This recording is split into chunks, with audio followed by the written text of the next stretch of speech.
Hello, ladies and gentlemen. Welcome to today's talk show. Today we have a very special guest, Maggie, founder of two brands, MT Design and MT Studio. How you doing, Maggie? Great, thank you. Thank you for the great introduction. It was one of the most abrupt introduction ever. But yeah, I love the energy coming from the host.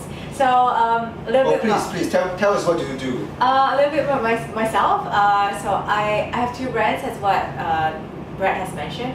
MT Designs, it's a sneaker painting brand that I actually came out back in uni. I custom paint shoes for people. And also MT Studios is a platform where I teach people who doesn't know how to draw. So I just started off studios just about a month ago, and it's been doing well. Very exciting. Wow. All right. So right here it says that you are in this program called YAE. All right. Is that correct? Yeah, it's correct. Definitely correct. And sometimes people also call it YAE, like yay. So what is this program about? YAE is actually a program that is an abbreviation of Young Art Entrepreneur.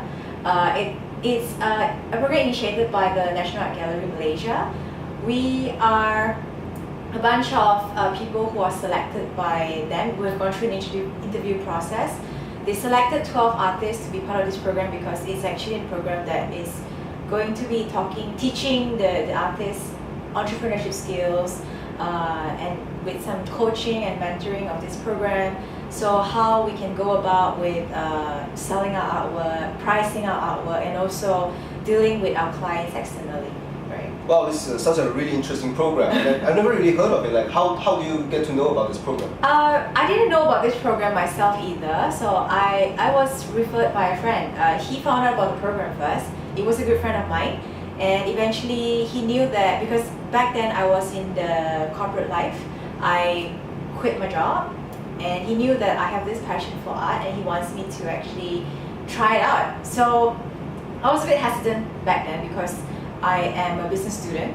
I don't have a background in fine arts. So I didn't know if they were actually going to take me in, but eventually they said, oh, right, maybe we should try you out, because I actually applied twice. Wow. The first time was last year. That was the time where I haven't quit my jobs. They love me, but they can't take me because I have a job. And eventually this year I tried out again and I got it, right? So, well, it seems like you have a lot of expectation from this program. So my question is this program as good as you expected? I'd say it's actually exceeding my expectation right now, because although I am a business student, there are a lot of hands-on experience here, because you are basically thrown into the sea and you have to really know how to swim. You are given a lot of critical timeline, and then you have to figure out what are the things that you have to plan out first. And there's like group projects coming in. You have to really know how to manage your time well, and also manage your emotions, manage your creative side, your alter ego, everything. It's all coming in all together. You can't really get this back in uni. You can't really get this back in your corporate life. It's really crazy, but it's actually very fun as well. So have you noticed any significant change after you have joined this program? I realized I have changed in a sense where I became more receptive to comments and suggestions to people, because usually back in my corporate life, back in my university, I'm taking up the leadership roles, and it's always the time where I lead and then people come together with me. But so this time around, I tried to step out from the usual position and also get people around me to work together.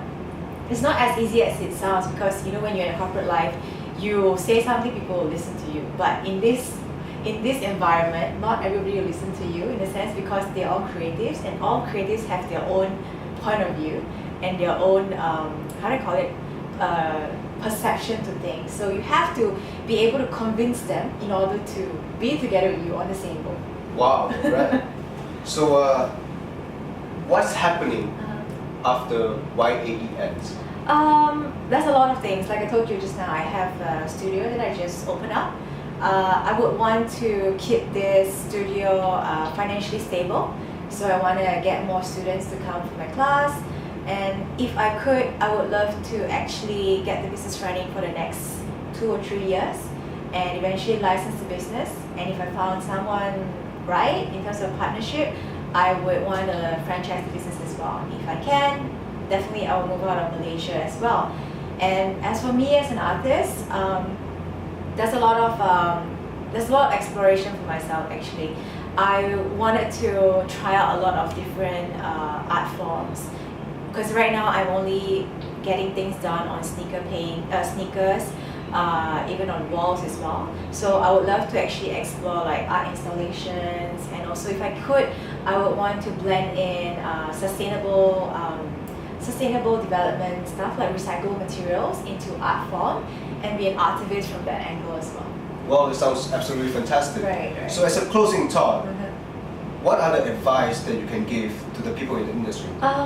Closing advice. Well, I think there's a lot of advice I would love to share, but however, I think one main thing that I think is very, very crucial is to be very open-minded to things, because even though you get negative feedback or you even have positive feedback, you always have to be able to absorb them and also manage all these emotions, right? Because sometimes you don't get to meet the positive or rainbow fantasy all the time. You will always need to go through ups and downs. So this is something that I think it must be managed in the sense where you know how to deal with it and grow from it. Wow, and that concludes today's talk show. And I'm Brad Gap and I'm a host. We'll see you next Friday. Okay, thank you.